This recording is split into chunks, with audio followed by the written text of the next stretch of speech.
Hello everyone, welcome to homeopathic clinic. ઘણા બધા દર્દીઓ મને પૂછતા હોય છે કે સાહેબ આ બધી હોમિયોપેથિક દવા, બધી સફેદ ગોળીઓ, ઝીણી ઝીણી ગોળીઓ બધી દેખાય તો એક સરખી જ છે, તો શું એ બધી સરખી ગોળીઓ હોય છે અથવા તો બધા રોગોમાં તમે એક સમાન ગોળીઓ આપો છો? આ બધા જ દર્દીઓના સવાલનો જવાબ આપવા માટે મેં આ વિડીયો બનાવ્યો છે કે હોમિયોપેથિક દવા છે એ ઘણા બધા સ્ત્રોતોમાંથી બનતી હોય છે, જેવા કે પ્રાણી સ્ત્રોતો હોય કે વનસ્પતિ સ્ત્રોતો હોય કે અમુક અમુક કેમિકલ્સ માંથી પણ હોમિયોપેથિક દવાઓ બનતી હોય છે.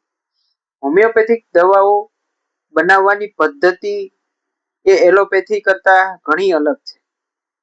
આ બધી જ દવાઓ લિક્વિડ ફોર્મમાં બનાવવામાં આવે છે. જેમ કે તમને એક ઉદાહરણ આપું, આ એક દવા મારી પાસે છે જે એલ્યુમિના 30 એનું નામ છે. હવે આ એક લિક્વિડ ફોર્મમાં દવા હોય છે. ડાયરેક્ટ દર્દીને લિક્વિડ ફોર્મમાં પણ આપી શકાય છે, પરંતુ ઓછી દવા અંતરાલમાં થોડા ઇન્ટરવલ્સમાં જ્યારે આપવાની હોય ત્યારે એને ગ્લોબ્યુલ ફોર્મમાં મેડિકેટ કરીને આપવામાં આવે છે. હવે તમને થશે કે સાહેબ આ ગ્લોબ્યુલ્સ શેની બનેલી હોય છે?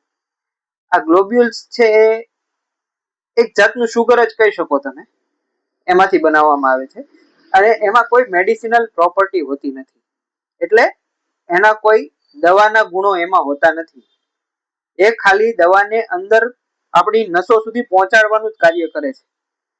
એટલે એ ગ્લોબ્યુલ્સ માં આ દવાના ટીપા નાખી અને એ હોમિયોપેથિક દવાઓ બનાવવામાં આવે છે. આ ગ્લોબ્યુલ્સની જગ્યાએ તમે વેહિકલ અથવા તો વાહક તરીકે તમે પાણીનો પણ ઉપયોગ કરી શકો છો, પણ પાણી એકદમ શુદ્ધ હોવું જોઈએ, ડિસ્ટિલ્ડ વોટર હોવું જોઈએ. દવાઓ દર્દીના શારીરિક, માનસિક, રોગિક આ બધી જ તાસીરને આધારે આપવામાં આવે. એટલે હોમિયોપેથિક દવાઓ એક સરખી દેખાય છે પણ એક સરખી હોતી